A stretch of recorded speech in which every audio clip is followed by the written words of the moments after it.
El Día Internacional de la Visibilidad Transgénero, el 31 de marzo, es una conmemoración dedicada a la celebración de las personas trans y a la sensibilización en contra de su discriminación.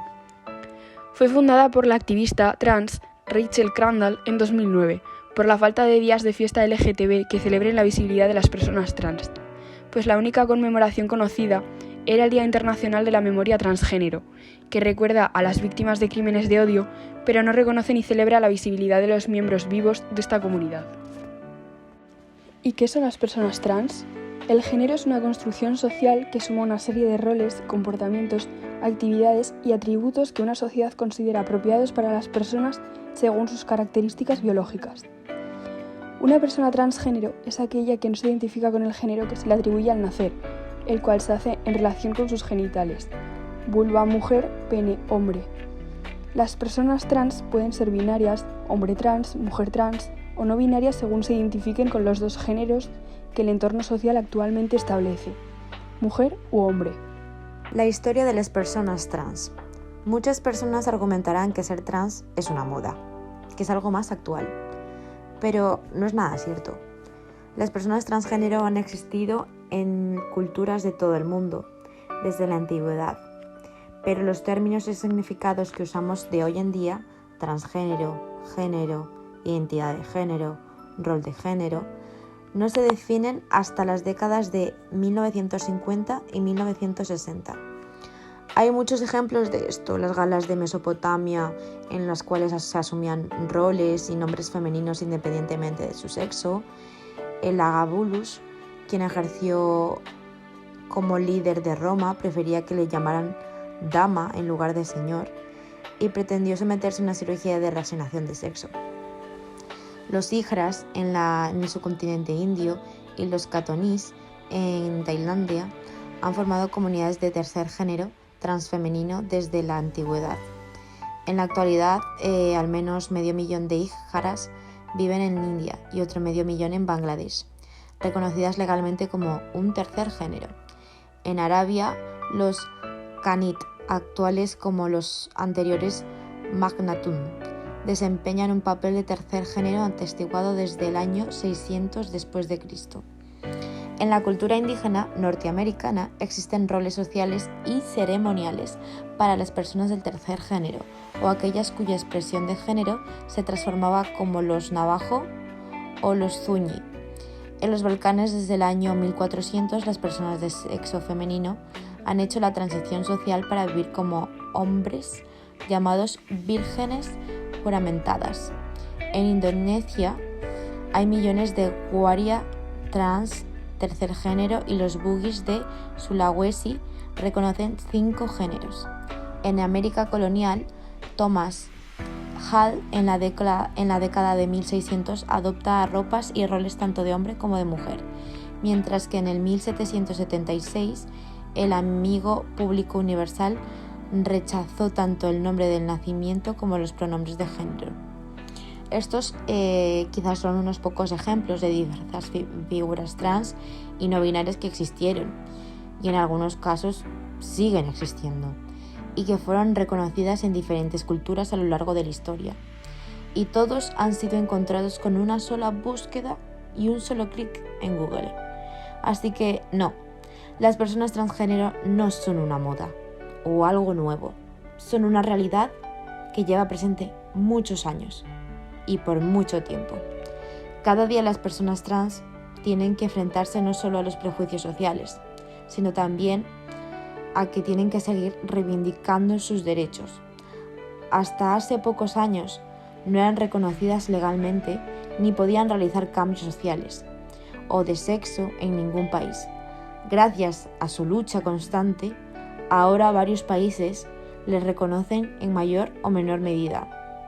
Aquí en España no había legislación sobre este colectivo hasta hace 15 años, cuando se implantó la Ley de Identidad de Género, que permitía el cambio de sexo en el registro civil. Para la presidenta de la Federación Estatal de Lesbianas, Gays, Trans, Bisexuales, Intersexuales y más, LGTBI+, Uge Sangil, la norma supuso en ese momento un avance histórico celebrado para las personas transexuales en España, porque antes la única solución era pagar un abogado privado e ir a juicio. Sin embargo, con el paso de los años se plantearon algunos problemas. Esta ley no permitía a los menores de edad cambiarse el nombre ni el sexo, y además pedía un informe médico aprobatorio, relacionando la transexualidad con una enfermedad. El activismo trans reclamaba una nueva ley, considerando la vigente obsoleta. Este mismo año se ha aprobado la nueva ley trans, que ha tenido una gran repercusión a nivel social. El punto principal del texto es la eliminación de la hormonización obligatoria y las evaluaciones psicológicas y médicas como requisitos para aquellas personas que soliciten el cambio de sexo en el registro civil, que ahora podrá autorizarse solo con la voluntad libremente expresada del solicitante si tiene más de 16 años. Los mayores de 12 años podrán cambiar su nombre solamente en el DNI. Ahora, las personas trans no tendrán que pasar por procedimientos médicos y psicológicos que lo que provocan es una medicalización y patologización del colectivo. La ley trans en España consta de 8 apartados. El primero es la autodeterminación de género para mayores de 16. Los menores que tengan entre 14 y 16 años necesitarán contar con el consentimiento de sus padres o tutores legales y acudir con ellos al registro. Este cambio legal deberá realizarse en 2 fases. En la primera, habrá que rellenar un formulario para pedir el cambio de sexo y, transcurridos 3 meses, el solicitante tendrá que comparecer para rectificar su decisión. El segundo, se elimina el requisito de diagnóstico y tratamiento médico.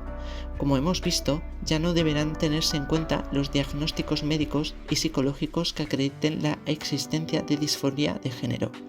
Tampoco se exigirá haber recibido algún tratamiento de hormonas, una condición que hasta ahora contemplaba un plazo mínimo de 2 años antes de poder poner en marcha la solicitud. La tercera se recuperan derechos para acceder a procedimientos públicos de reproducción asistida. Las mujeres lesbianas, bisexuales y sin pareja tendrán acceso a técnicas de reproducción por el Sistema Nacional de Salud. La cuarta, se abre la posibilidad de filiación sin el requisito del matrimonio. La nueva iniciativa, modificando el artículo 120 del Código Civil, permitirá proceder a la filiación de los hijos de las parejas formadas por 2 mujeres, lesbianas o bisexuales, independientemente de que se encuentren o no casadas. La quinta, se prohíben las terapias de conversión.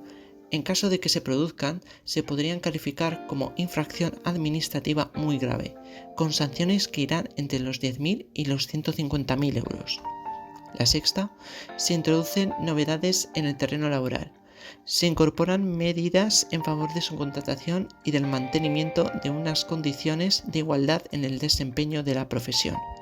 La séptima, se mantienen los derechos y las obligaciones jurídicas anteriores a la modificación registral. Una de las grandes polémicas desde los primeros esbozos de la legislación en favor de la autodeterminación de género se centró en la posibilidad de que los maltratadores, con la intención de sortear los agravantes por razón de género, se acogieran a los términos contemplados. Sin embargo, no dispondrán de tal posibilidad, puesto que los derechos y las obligaciones jurídicas anteriores a la modificación registral permanecerán invariables. La octava, se incluye un apartado destinado a las personas intersexuales. La ley trans le incorporará un apartado concebido para proteger a quienes nacen con órganos masculinos y femeninos, es decir, las personas intersexuales. Por lo tanto, queda prohibida su modificación genital al nacer. La Ley Trans de Aragón ha sido una iniciativa impulsada por las bases de la ciudadanía. En enero de 2016, diversas asociaciones trans y LGTBI de la comunidad autónoma como Crisalis, Tobanda o Somos, entre otras, constituyeron una mesa de trabajo con el fin de impulsar la tramitación de una ley autonómica que garantizara el derecho a la identidad y a la libertad de expresión de género. La propuesta del texto se presentó en junio de 2016 a la Comisión de Comparecencias Ciudadanas y Derechos Humanos de las Cortes de Aragón y fue aceptada por el Gobierno de Aragón, quien asumió así el compromiso de impulsarla como un proyecto de ley. El texto, presentado por el Gobierno Autonómico de Coalición, PSOE y Junta Aragonesa no convenció a todos los partidos políticos y se propició un debate que derivó en un total de 81 enmiendas, de las cuales 51 fueron aprobadas e integradas, 24 retiradas y 6 rechazadas. El 19 de abril de 2018 se aprobó en las Cortes de Aragón por unanimidad y en presencia de diferentes colectivos desde la tribuna del público, quienes vieron esta ley como un gran avance en la defensa de los derechos de las personas trans.